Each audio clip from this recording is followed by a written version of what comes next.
Oh my God, are you serious? A month after having my daughter, I came back home from my parents' house. Then my husband, Jake, came home from work. When he saw me, he dropped his bag at the door and said, "You don't look very different from before." Excuse me? I'm Sarah, 31 years old. I've been a stay-at-home mom since I had my baby a month ago. I had stayed with my parents after the birth, and I was so excited to finally start our life as a family of 3 back at home. But when I came back, my husband, Jake, greeted me with cold comments. I was completely shocked. I couldn't believe he would say something like that before even meeting his daughter. We had met at work. I was in accounting right after high school, and Jake was my boss. We bought a house near my office, but since I'm from another part of the country, I stayed with my parents before giving birth. A month after our daughter, Emma, was born, I came back home with her. Jake hadn't been able to come to the birth because of work, so this was his first time seeing her. And yet, so nice of you to say that. I just traveled all this way with the baby, and this is the welcome I get, I said sarcastically. At first, I thought he was joking, but he wasn't. "You know, it looks like you gained 20 pounds, he said. "It's normal to gain weight when you're pregnant. It's in the maternity guide. You need that weight to stay healthy and produce milk. I need the energy to deal with the baby crying all night too. There's nothing wrong with that." But honestly, it was so hurtful. On my way home, I had hoped to hear something like, "I've missed you," or "Let me hold our baby." But instead, he didn't even hold Emma and made that comment before walking off to the bedroom. I was completely shocked and hurt. His attitude was just awful. I dropped the diaper bag just like he dropped his. I thought he would be better the next day after a good night's sleep, so I went to bed with Emma in the guest room. But the next day, I realized his behavior was just the beginning. He started mocking me for gaining weight. I had learned that eating sweet potatoes could help with milk production, so when I had some as a snack, he said, "What's a potato doing eating a sweet potato? It's like cannibalism." He then added, "It's gross watching fat people eat. I heard pigs eat grains. Maybe you should eat more grains." Oink. He was finding joy in making fun of me. He also said, "I've been waiting for things to go back to normal between us." As a guy, I thought we'd get right back into it, but I don't think that's happening now. It's going to feel like work. It's unpaid work, and I'm not getting anything out of it. He really turned everything into something negative, even our intimate life. "We need to cut costs," he said. "We won't be having sex until things improve. The reason is simple. You don't look like a woman anymore." He kept mocking me. Every time Jake opened his mouth, it was just another cruel comment about my body. He didn't say anything nice anymore. He didn't help with any housework or childcare either. But honestly, I was okay. I was just happy spending time with Emma. I didn't have to listen to him. I started thinking of him as nothing more than a noisy parrot in the house, and I tried not to let him bother me. Then one day, something happened that made me completely lose it. Jake came home drunk from a work event. He sat down on a chair, leaning over the table. He was facing me while I was breastfeeding Emma next to him. He burped, smelling of alcohol, and started mumbling nonsense. "I don't think babies are as cute as people say.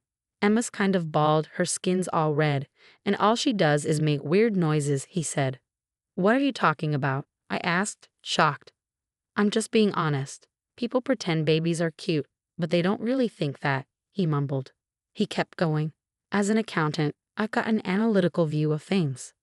"You're not making any sense," I said. "I see you feeding this not-so-cute baby, and I know you gained weight to have her. And now your boobs are probably sagging from breastfeeding. It's gross."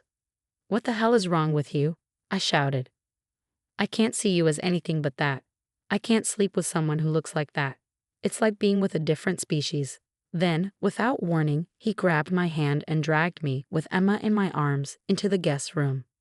"What do you think you're doing?" I tried to fight back, but before I could even scream, he shoved us into the room and slammed the door shut. "Stay in your little nest, roly-poly," he said. And then he started singing a song called Roly-Poly as he went to take a shower. It was unforgivable. He was mocking me and our daughter too.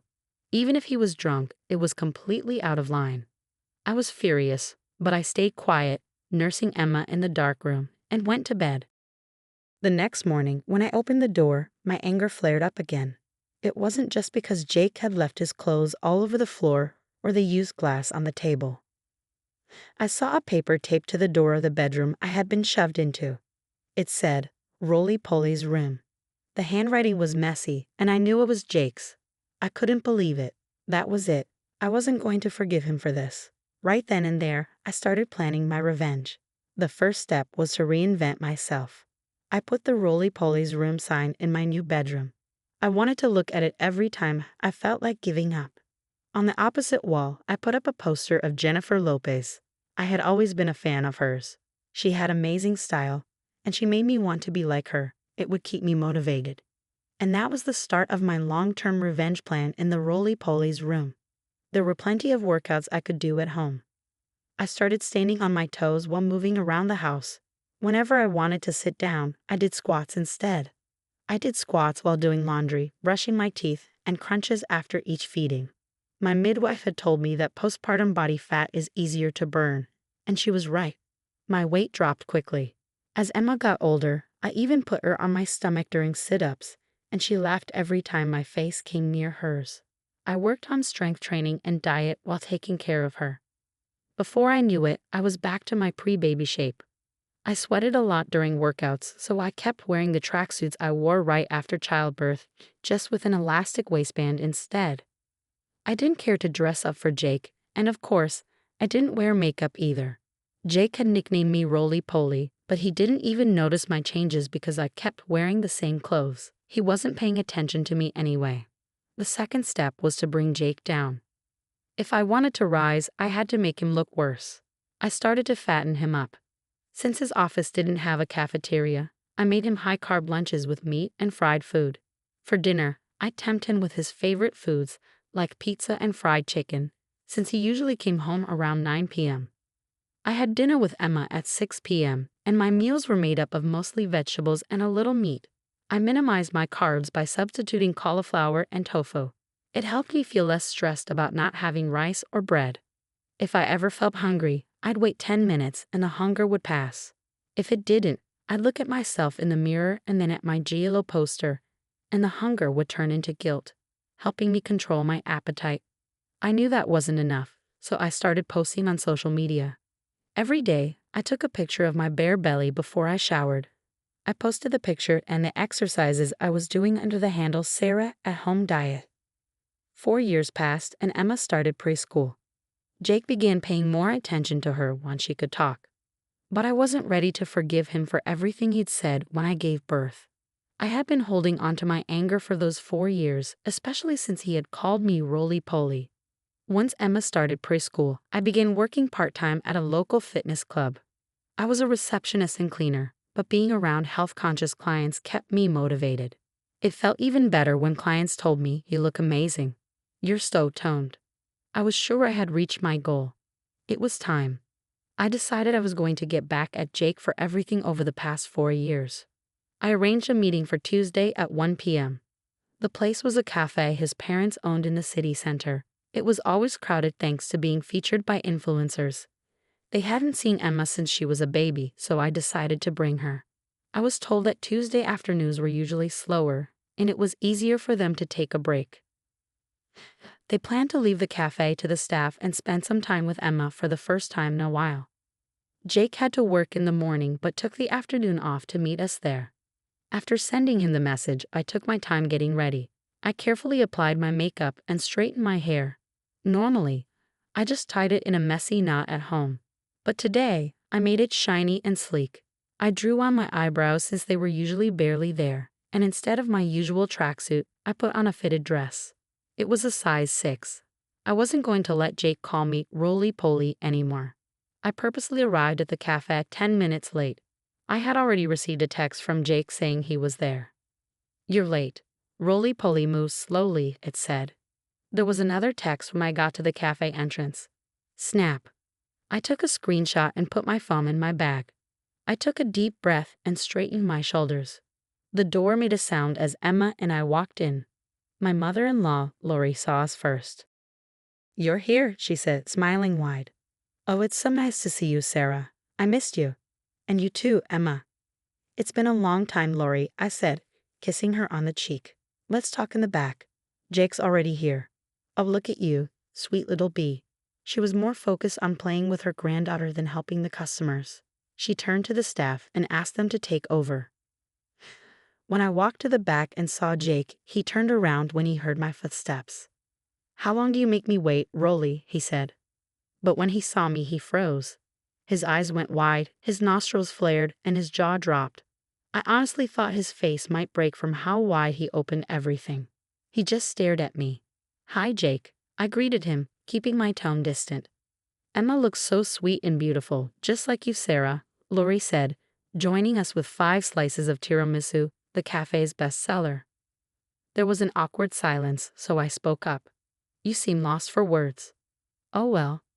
Just then, my father-in-law, Mark, walked in. "I've been waiting for you guys. I've missed you, sweet little Emma."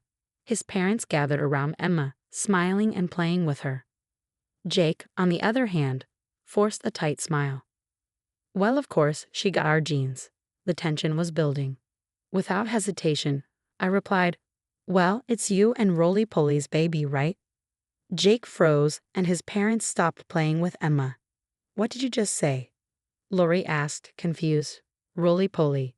That's what he's been calling me," I answered. "He said he couldn't see me as a woman after having the baby." "Wait a minute. I didn't know you lost weight," Lori said. "You didn't notice, did you?" I shot back. "You shut me in a spare room so you didn't have to look at me, right? You didn't see the changes over the last 4 years. You called me Roly-Poly and never even looked at me. You said I was disgusting." I pulled out the piece of paper that said Roly-Poly's room and placed it on the table. My in-laws were stunned. "Mark, Lori," I continued, "I'm sure you can see what I've been dealing with just from this paper. I've been verbally abused for a long time. This isn't the only proof," I added, pulling out my phone. I showed them screenshots of the horrible messages Jake had sent me. I also showed the one he sent when I arrived at the cafe. His parents were shocked by how many there were. "Jake, how could you?" Mark asked, his voice full of disbelief. "Oh, give me a break. Evidence what?" Jake shouted, clearly angry. Then we heard giggles from behind. "Seriously?" 2 teenage girls at a nearby table were laughing at us. How can a creepy old man yell at such a beautiful woman? So wrong. Crazy, creepy, fat, and hot-headed. You. It's like a quadruple handicap. Their laughter echoed at our table. "You call me Roly-Poly, but have you looked at yourself? You're overweight and greasy," I said, pausing for effect. "You look like a beetle." With that, I turned to my in-laws and showed them a picture. "Please take a look. This is Emma right after she was born, and me," I said, showing a photo. "Oh, Emma, you were so tiny. How cute," Lori exclaimed, wiping away tears. "I'm so happy to have you as my grandchild." She looked at the photo and got emotional. When I came back from the hospital, Jake said I was disgusting and unattractive. He even said my breasts and stomach had dropped and gave me the nickname Roly-Poly. He also said Emma wasn't cute. My in-laws were silent, stunned by the photo and my words. I then pulled out a folder of divorce papers from my bag. "I've just shown you the proof of the abuse. I want to end our marriage now," I said firmly. "Wait a minute. You're supposed to be the Roly-Poly that clings to me. How are you planning to support yourself?" Jake asked, shocked. His question caught me off guard, but I was quick to respond. I switched the screen on my phone and showed him my Twitter account, Sarah at Home Diet.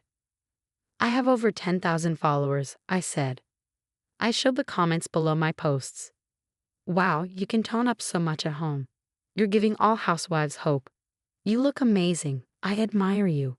Lori suddenly shouted, "Jake, you have no idea what it's like to give birth. It's one of the hardest things a woman's body goes through. We gain weight to prepare for delivery, and we hardly sleep to protect our babies. You don't even try to understand that, and you mock her? Shame on you." She turned to me, tears in her eyes. "Dear, I'm so sorry for what my son has done. I'll do whatever I can to make it right. Let me keep seeing this sweet little one from time to time. We won't bother you, but maybe we can celebrate her birthdays here, without Jake." And so I started a new chapter working as a single mom at a fitness club. My friends tell me, "Wow, you look amazing, Mommy." Sometimes Emma even says it too. I always tell her to be beautiful inside and out. You have to work hard. You need to believe in yourself and be patient to achieve your goals. I hope you'll grow up to be hardworking. As for Jake, or the Beetle, as I now call him, Lori tells me he's trying to get back with me by going on a diet, but he can't stick with it and is still overweight. I'm now working full-time at the fitness club, and my Twitter followers have grown to over 20,000. I've even been contacted by a publisher. Housewives can do anything. We just have to take control of our happiness. I want to keep motivating other housewives who are doing their best.